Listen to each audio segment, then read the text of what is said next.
So what an incredible question this is. I've got $5,000. Should I put it towards my 6% interest car loan or should I invest it?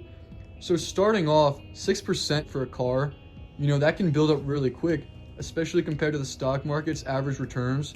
If we look at the S&P 500, it averages around 7 to 10% each year, but it's not guaranteed. So in terms of advice for this, I would recommend paying off the car loan because 6% is pretty close to 7 to 10% returns in the reverse. And at the same time, you're not guaranteed the 7 to 10%. So you might as well take care of that 6% and pay it off. Also, at the same time, no car loan means more monthly cash flow and less stress. When you're looking at budgeting, stress is crucial because it involves your work, it involves how you go on a day-to-day life. It's crucial to manage, and having less debt really helps with that. As a general rule of thumb, if your loan's over 5%, you might as well pay it off because you're guaranteed to pay off that debt when at the same time you gamble when you have 7 to 10% annual returns because the S&P isn't guaranteed. But if your loan is under 4%, it's not going to compound as much as that 6% interest will, so you might as well invest the money because you might get a higher return than a 4%. The 4% as well isn't going to hurt your budget as much as a 6% will, so you might as well get that guaranteed 6% payoff. So in summary, I would highly recommend paying off that 6% interest rate car loan. You will thank yourself later. This is a great question that touches on budgeting. I make $3,500 a month. How should I divide it? So we need some more context in terms of that question. So we followed up, and the response was I want to cover needs, have fun, and grow savings and investments. So having those as goals is pretty great. You really want to cover your needs, but at the same time, having investments as a goal is incredible. So in terms of budgeting, we really go by a 50, 30, 20 rule when it comes to investing, which means 50% of the budget should go to needs, 30% should go to wants, and 20% should go to savings and investing. In terms of the 50% for needs, if you budget up your $3,500, you're looking at around $1,750 for your rent, for your utilities, for your food, for your car. If you look at the 30% for wants, you're looking at around $1,050 for fun, dining, anything else you really want to spend. This is really up to you. I would recommend, though, moving more of that money towards saving and investing. If you're really looking towards the future, you want to build wealth, that's definitely what you want to do. In terms of that, though, 20% should go to your emergency fund at first, but also savings and investing. Before you invest, you want to touch on the emergency fund. You want to save for 3 to 6 months of living expenses in an emergency. So you want to make sure that that's covered for 6 months. After you have your emergency fund set up, that 20% can go to a Roth IRA. You can put it in an index such as the S&P 500. Another tip, you can automate your investments. So 20% will automatically build wealth on a consistent basis. If you feel like you can do this and afford it, it's a smart move. You should really focus on taking control of your money and growing it. And again, if you have money in your budget, of course you can use it for fun, but at the same time, pay yourself forward. Think of what your future self would want when your money grows. So this person clearly understands the current housing market. Everyone says to buy a house, but is there ever a time when renting is more advantageous? So there are in fact a few times when renting would actually be better, but it's rare. And one of those is if you'll move from your house that you're moving into in under 3 years.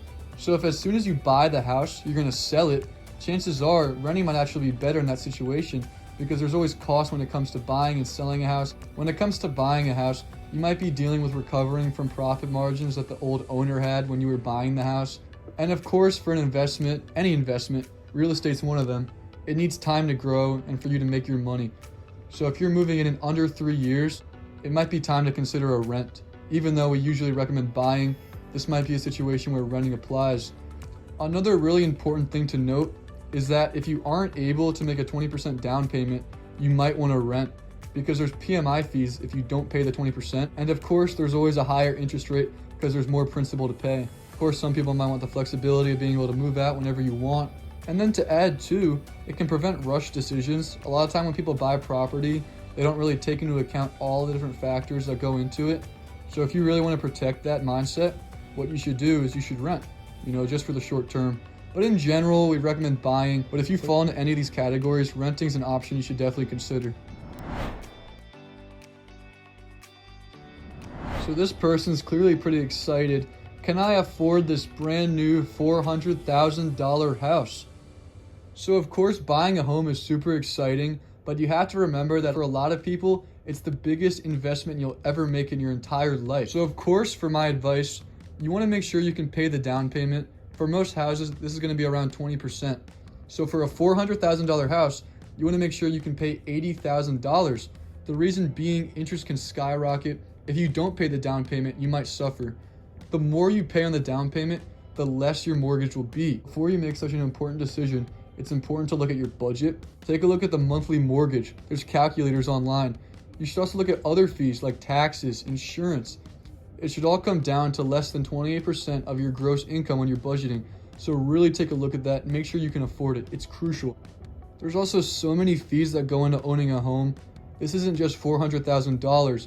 You got to remember taxes and insurance, but you also have to remember maintenance, repair costs, and anything else you want to add on to this budget. And of course, don't make this decision too quick. It may be the biggest investment of your lifetime. And remember, don't overstretch.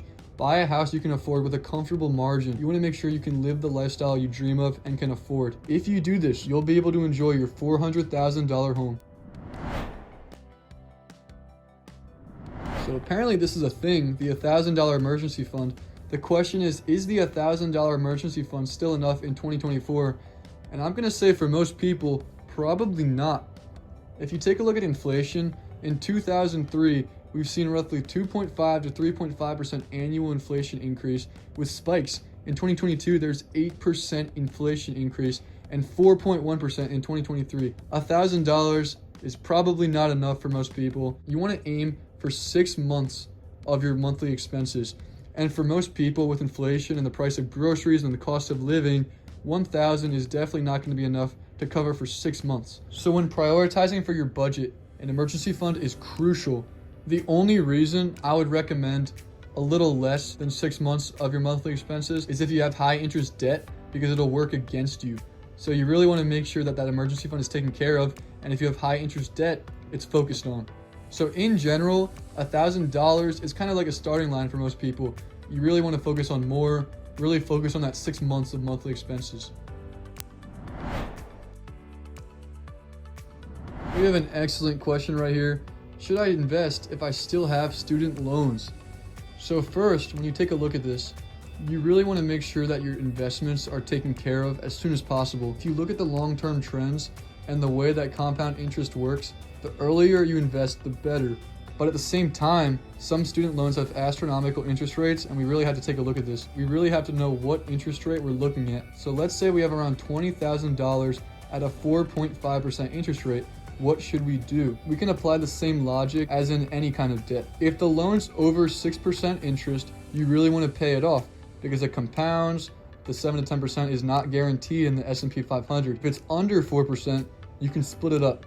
You should try to invest. Firstly though, if you have an employer match, this is super important to note, you should match it. It's free money. If it's through a 401k or through a 403b, you should absolutely take that employer match no matter what. It's free money. But then at the same time, if you have a debt over 6%, you should pay off that debt. That's really what it comes down to. But if your loan's under 4%, you can do index funds or a Roth IRA for taxes. You want to make sure to pay as little in taxes as you possibly can. What it really comes down to though is your interest rate. And are you willing to take that bet when it comes to the S&P 500, giving 7 to 10% annually? Are you willing to take that gamble? It's really up to you. Really focus on the interest rate and your risk tolerance. I just got approved for my first credit card. What do I do next? So first off, congrats on your credit card. Don't spend money celebrating though, because credit cards can feel like free money. They're really tools to build credit. When it comes to the credit card though, a good rule of thumb is to only spend what you have in the bank. If you can't afford it, definitely don't spend it. Another good piece of advice I can give is to set up auto pay on the balance. This will make sure that you won't pay interest, you won't miss a payment. And of course, if you're spending what you have in the bank, you're not going to overdraft. You're going to make sure you live within your means, which is crucial when it comes to a credit card because the interest rate is astronomical on these things. And if you don't pay off the balance, it'll ruin your credit score, and that can influence other loans in your life and make everything more expensive, and you can drown in debt. So I would highly recommend paying off the balance every single time and use it as a tool. You can build credit, you can get lower interest rates. The credit cards are a great thing, You can also have benefits with the credit card, like different bonuses and such. You really should use it to build credit. And of course, in summary, a great way to think about credit cards, it can open financial doors through a good credit score, through lower interest rates, through benefits. But at the same time, it can close doors just as fast. It can ruin your financial life. So please, I highly recommend be careful when it comes to credit cards. So this happens to a lot of people. This question's pretty great. I just got a raise, but I still feel broke. My bank account looks the exact same. Why is that? A lot of it comes down to what's called lifestyle inflation, which is when your spending grows with your income. When you get a raise, a lot of people's first move is to immediately upgrade things, whether it be your phone, your car, buying more takeout. They change their lifestyle with the raise, and in the long run, that can really cost you. All these little lifestyle upgrades can add up huge to your life over time. They don't really take into account into the budget a lot of these upgrades. They just seem like little things. But when you look at your budget over the long run, it adds up quick. And this is also the reason you may still feel broke. Of course, quality of life is always something people think about, and you really want to invest in it. But at the same time, you need to budget that. You need to think about what you're spending money on. You got to realize that a lot of these are all adding up. Budgeting is crucial when you get a raise. You need to immediately take into account how much you made and where that money's going, because if you don't, you'll end up with your bank account looking the exact same. Whenever you get a raise, it's important to remember that wealth grows when income rises, but expenses don't. Remember your expenses and don't let them change, and don't let your lifestyle change when you get a raise. I just got a $2,000 bonus. What should I do? That's a great question. A lot of times this money can feel like extra money in my pocket coming home. This isn't already in the budget. I can use this however I want. And of course, you're listening to this thing from a financial perspective, that it's all gonna go to the budget. It's all gonna feel lost. It's gonna be gone. You're not gonna get to enjoy it. But listen, around 10% can be spent guilt-free to celebrate.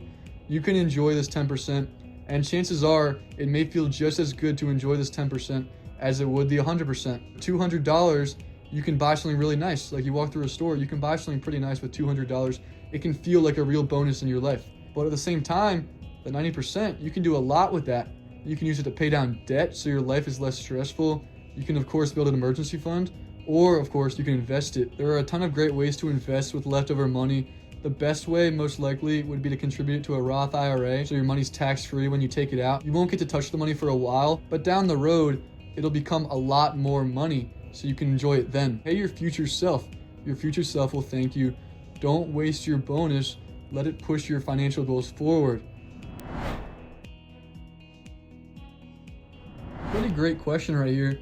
I just got a $1,200 tax refund. What should I do? And the fact that you're asking about this instead of just spending the money is a pretty great thing, because you're really thinking about your financial future. So I can give some pretty great advice here. So refunds aren't free money. If you think about it, it's actually your money coming back to you. It's money the government owed you that you're getting back.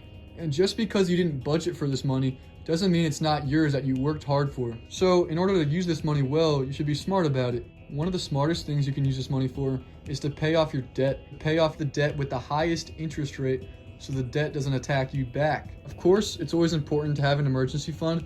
So if you don't already, this $1,200 can go to your emergency fund. You can build that, you can focus on stability and reduce stress in your life. If you're feeling financially stable, it's really smart to use this money in the S&P. You can invest it into a Roth IRA. You can pay your future self with no taxes. You can also put it into the S&P 500. You can also put it into the S&P through the Roth, or you can put it into the S&P through a brokerage if you're fine dealing with taxes. View refunds as part of your budget. Even though it might not already be budgeted for, you should really include it into your budget. Think about what you're going to do with your future refunds if you may get one. What are you going to spend it on? How are you going to help yourself in the future? You might be able to take around 10%, $120, and enjoy it. You can pay yourself currently, but pay your future self, because that's going to be a lot more money in the future. So take a look at a ton of options you can do to invest the money and take advantage of them. Pay your future self. You will appreciate it. A lot of people forget about tax refunds, and they can really add up over time. You can make a lot of money through investments if you invest your tax refunds. So pay your future self, take advantage of this, and really think the next time you get a tax refund.